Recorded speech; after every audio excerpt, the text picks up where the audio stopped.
इस खबर के प्रायोजक हैं मां सिंगारी बालिका इंटर कॉलेज और मां सिंगारी स्मारक महिला पीजी कॉलेज भरौली कोइरसा आजमगढ़, जहां आपकी बहन बेटियों को मिलेगी बेहतर शिक्षा। कला एवं विज्ञान वर्ग से स्नातक एवं पैरा स्नातक की कक्षाएं उपलब्ध हैं। अधिक जानकारी के लिए संपर्क करें प्रबंधक डॉक्टर बीके यादव व MSD कॉलेज ऑफ फार्मेसी। 12वीं के बाद मेडिकल के क्षेत्र में अपना करियर चुने, करें रोजगार परक कोर्स बी फार्मा, तो देर किस बात की। एडमिशन ओपन है, सीटें भी सीमित हैं। अधिक जानकारी के लिए संपर्क करें व्यवस्थापक विभव कुमार यादव उर्फ आंसू से। तुलसी इंटर कॉलेज मखनाहा बुरनपुर आजमगढ़, जहां से होता है प्रतिवर्ष विद्यार्थियों का NIT में सिलेक्शन। Admission open. अधिक जानकारी के लिए प्रधानाचार्य विक्रांत सिंह से संपर्क करें।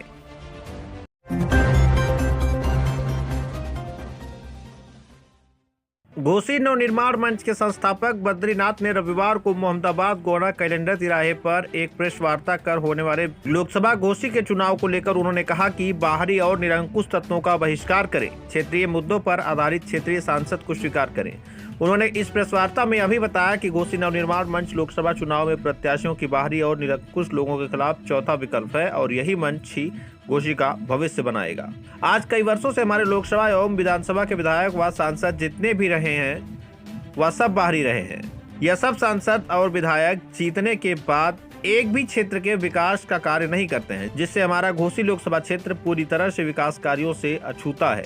उन्होंने कहा कि हम आप सभी जनता से निवेदन करते हैं, क्षेत्र के जितने भी मतदाता एवं क्षेत्रीय जनता है वह अपने ही क्षेत्र के नेताओं का चयन करे जो हमारे सुख दुख में शामिल हो और अधूरा कार्यों को पूरा करें। आइए सुनाते हैं मीडिया से बातचीत करते हुए उन्होंने क्या कुछ कहा। मऊ से राजीव शर्मा की रिपोर्ट। वार्ता में आए हुए पत्रकार साथियों का मैं हार्दिक स्वागत और अभिनंदन करता हूं।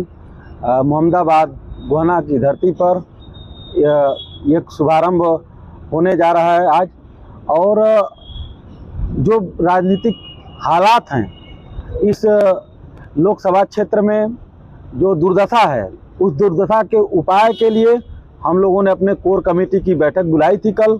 उस कोर कमेटी ने एक निर्णय लिया है।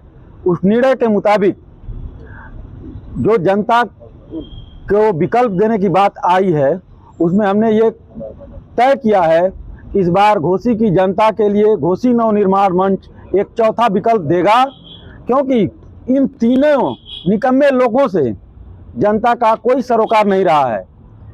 पार्टियां कहती हैं कि हमारा शीर्ष नेतृत्व जिसको तय करके भेजेगा हम उसको जिताएंगे। वो क्या जिताएंगे? जनता जिताएगी या हराएगी। तो जनता जिसको नहीं चाहती है, जनता का प्रतिनिधि वो नहीं बन सकता है। अब तक 3 पार्टियां थी मुख्य तौर पर हमारे लोकसभा क्षेत्र में, भारतीय जनता पार्टी, समाजवादी पार्टी और बहुजन समाज पार्टी। इन तीनों पार्टियों ने बारी बारी से मिलजुल कर राज किया है। सपा बसपा गठबंधन में भी राज किया है, कभी भाजपा सुभाषपा गठबंधन में राज किया गया है। अब फिर भाजपा सुभाषपा मिलकर एक बाहरी व्यक्ति को हमारे लोकसभा क्षेत्र का प्रतिनिधित्व करने के लिए उतार दिया है। भाजपा सुभाषपा की ये गलती नहीं है, ये गलती हमारी भी है, हमारे लोगों के भी है। अगर लोकतंत्र में वोट देने वाला और वोट लेने वाला सुधर गए ये दोनों, तो समझिए कि लोकतंत्र मजबूत हो जाता है। लेकिन आज स्थिति ये है कि वोट देने वाले ये कहते हैं कि मैं अगर इस चुनाव निशान पे बटन दबाऊंगा तो लोग कहेंगे हाँ आपने दिया है, अगर इस पर नहीं दबाऊंगा तो लोग मानेंगे ही नहीं, इसलिए मैं इस पार्टी को देने के लिए मजबूर हूँ। इस मजबूरी का इलाज किया जाएगा। इस जाति धर्म के आधार पर बनाई गई व्यवस्था को ध्वस्त करके घोसी लोकसभा का नवनिर्माण किया जाएगा। कल्पनाथ राय जी की विरासत को आगे बढ़ाया जाएगा, हर कीमत पर बढ़ाया जाएगा। आज से लगातार कल्पनाथ राय का नाम तो हर पार्टियां बुनाती रही हैं, इस पर आप भी चर्चा कर रहे हैं, कैसे जनता को विश्वास दिला पाएंगी अपने ऊपर? जी, हर पार्टियां कल्पनाथ राय जी का नाम लेकर वोट लेती रही हैं। घोसी नवनिर्माण मंच आज तक कभी किसी से वोट नहीं मांगा है। आज पहली बार हम ये तय कर रहे हैं कि घोसी नवनिर्माण मंच घोसी लोकसभा के लिए चौथा विकल्प खड़ा करेगा। अगर 3 निकम्मे लोगों में से चुनने की बात आए तो निकम्मों को चुनकर हम न भेजें, एक चौथा विकल्प होगा जो हिंदू मुस्लिम घोसी नवनिर्माण मंच का प्रत्याशी उतरेगा। और हिंदू मुस्लिम, देखिए एक मिनट सर, सबके सवाल ले लेंगे हम लोग। जैसे कि समाजवादी पार्टी कहती है भाजपा को हराने के लिए वोट दो, भारतीय जनता पार्टी कहती है समाजवादी पार्टी को हराने के लिए वोट दो, घोसी नवनिर्माण मंच कहता है घोसी को बचाने के लिए आप लोग एकजुट हो जाइए और घोसी को बनाने के लिए वोट दीजिए, इन सभी को हटाने के लिए वोट दीजिए, इन सभी को भगाने के लिए वोट दीजिए, अपने वोट के चोट से भगाइए और अपने लोकतंत्र को मजबूत करिए और घोसी लोकसभा के मुस्तकबिल को बनाइए और आगे बढ़ाइए, संवारिए। निकम्मा सब बता रहे हैं, कहीं ऐसा तो नहीं कि आप पर मुकदमा हो जाए? अरे भाई साहब, अगर इन लोगों ने काम किया है तो 2-4 ठो काम बता दें, अगर काम नहीं किया है तो क्या कहा जाएगा? बाहरी किसको समझ रहे हैं आप? बाहरी बालकृष चौहान तो मौजूद होना हुई है। बाहरी और निरंकुश तत्वों का बहिष्कार करने की बात की गई है। उन्होंने चुनाव जब लड़ा, वो चुनाव जब लड़े 1999 में, उसके बाद से उनका जनता ने दर्शन नहीं प्राप्त किया, तो निरंकुश की श्रेणी में उनको जनता रखती है। और बाहरी है, एक तो बंगलौर वाले नेताजी हैं, एक तो बनारस वाले नेताजी है। अगर घोसी लोकसभा में आग लग जाएगा ना तो आते आते पूरा लोकसभा जल के खाक हो जाएगा। तो क्या नेता, ऐसे नेता की हमें खास जरूरत है? हमें अपने लोगों के बीच का नेता चाहिए था। खुद लेना चाहते हैं क्या लोकसभा? हाँ, ये तो ऐलान किया जाएगा, जनता ऐलान करेगी, ये तो निर्णय होगा, लेकिन चौथा विकल्प हम देंगे। भाजपा की जिला अध्यक्ष का मतलब बयान आया कि बद्री जी के कहने पे भाजपा जो है लोकल प्रत्याशी को नहीं उतारेगी। जी जी, आप क्या कहेंगे? भी आप लोकल की बात कर रहे हैं। अरे जनता के कहने पर उतारने की बात हो रही है, बद्री जी ने थोड़ा कहा है। बद्री जी जनता के मुद्दों को उठा रहे हैं और जनता ये चाहती है कि क्षेत्रीय मुद्दों पर आधारित क्षेत्रीय सांसद दिया जाए। अभी 5 महीना पहले एक उपचुनाव हुआ था, आप सभी लोगों ने देखा था, वो मिसाल आप लोगों के सामने है।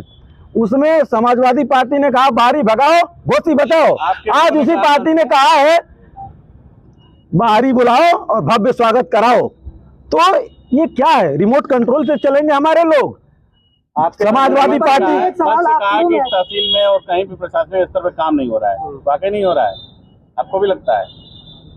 एक बात तो आप जी जी, वाकई तहसील में आप जाइए तो बिना घूस दिए नपवा दीजिए। हमारा ही 2 जगह नपवाना है, चलिए नपवा दीजिए बिना पैसा का, तो मैं मान जाऊं, हमारा ही नपवाना है। इसलिए हमारे कई लोग परेशान थे, लेकिन हम लोग अपना संगठन बना के लड़ाई लड़ते हैं और काम करवाते हैं, और संगठन और मजबूत होगा। पुलिस की बात करती है जी जी, जैसे ओम प्रकाश राजभर जी पीले गमछे के थाने में लग जाएंगे, कोई कुछ नहीं होगा। जी, और अभी आपके महोदय ने भी कहा कि हम थाने पुलिस में पैसे लेके बात करी जाती है। जी जी जी, बताएं इसको आप। तो वो खुद ही बता रहे हैं कि मतलब काम नहीं होता तो हमारे पास आओ। अगर वो सही से काम करते तो उनके पास जाने की क्या जरूरत थी? बद्री जी, एक सवाल आपसे, आप जब शुरू में यहाँ आए थे तो आपने कहा कि हम लोकल लोगों को प्रमोट करेंगे, लोकल जो चुनाव लड़ने का उसको प्रमोट करेंगे। जी, तो चलिए, एक बेंगलोर के हो गए और एक बनारस के हो गए। जी जी, एक यही बालकृष्ण चौहान लड़ रहे हैं मऊ के, तो जी, क्या जी। उनसे साठगांठ आपकी नहीं बनी, या क्या चीजें रह गई जो आपने निर्णय ले लिया कि हम अब घोसी नवनिर्माण मंच चुनाव लड़ेगा? देखिए सर, जिस समाज का उनको वोट मिला था और उसी समाज के लोगों का मंदिर उन्होंने कब्जा कर लिया, वही लोग काकरीहार में विरोध कर रहे हैं, आवाज उठा रहे हैं। तो ऐसे लोगों का समर्थन देंगे? जन भावनाओं की अनदेखी न हो, इसके लिए घोसी नवनिर्माण मंच बना है। अगर लोकल आदमी आया और मुद्दा विहीन चुनाव लड़ा, फिर 5 साल बाद आप लोग हम ही से पूछेंगे कि भैया क्षेत्रीय और बाहरी में अंतर क्या है? इसलिए क्षेत्रीय मुद्दों पर आधारित क्षेत्रीय सांसद जिनको मौका मिला, काम नहीं किया, तो उनका समर्थन घोसी नवनिर्माण मंच कभी भी नहीं देगा, जीवन में कभी भी नहीं देगा। घोसी नवनिर्माण मंच से प्रत्याशी कौन, बद्रीनाथ या अभी जनमत संग्रह किया जा रहा है, अभी प्रोसेस में है चीजें, जल्द से जल्द इसकी घोषणा कर दी जाएगी और ये चौथा विकल्प होगा। यही घोसी का नवनिर्माण करेगा और घोसी लोकसभा के समस्याओं का समाधान दिलाएगा। प्रत्याशी सिर्फ घोसी से उतारेंगे या मतलब अन्य लोकसभा सीटों से भी उतारेंगे? नहीं, घोसी नवनिर्माण मंच, कल्पनाथ राय जी के जो सपने अधूरे रह गए, उनका सपना था घोसी लोकसभा को सिंगापुर बनाने का, विकास की बुलंदियों पर पहुंचाने का, वो सपना अधूरा है। बाहरी और निरंकुश लोगों ने उस सपने को ध्वस्त कर दिया है। अब इन बाहरी लोगों से मुकाबला करके उनको मुंहतोड़ जवाब दिया जाएगा, करारा जवाब दिया जाएगा और घोसी लोकसभा के भविष्य के लिए घोसी का नेता तैयार किया जाएगा। इसमें विधानसभा चुनाव भी शामिल हैं आने वाले समय। ऐसा नहीं कि विधानसभा में कुछ होगा, लोकसभा में कुछ होगा। हर जगह जहां भी पार्टियां क्षेत्रीय लोगों की अनदेखी करेंगी, वहां पर घोसी नवनिर्माण मंच अपने प्रत्याशी खड़ा होकर क्षेत्रीय मुद्दों पर आधारित क्षेत्रीय सांसद और विधायक तैयार करेगा और हमारी आवाजें एक बार फिर से विधानसभा में और लोकसभा में गूंजेंगी। समाजवादी पार्टी और बसपा ने जीत का दम भर दिया है, कैसे देख रहे हैं इस बीच कैसे चुनाव? अरे देखिए साहब, इसका अपने मुंह से तो कोई कह देगा मैं जीत रहा हूँ, बम्पर वोटों से जीत रहा हूँ। जनता वोट देती है, जनता के वोटों से पार्टियां सरकार में आती हैं। अब जनता इन पार्टियों से वोट वापसी अभियान चलाने जा रही है, क्योंकि जनता की भावनाओं के विपरीत इन्होंने कैंडिडेट उतारे हैं। अब सारा वोट पार्टियों से वापस आकर घोसी नवनिर्माण मंच में गिरेगा और घोसी का प्रत्याशी, घोसी का सांसद, क्षेत्रीय मुद्दों पर आधारित क्षेत्रीय सांसद पार्लियामेंट जाएगा।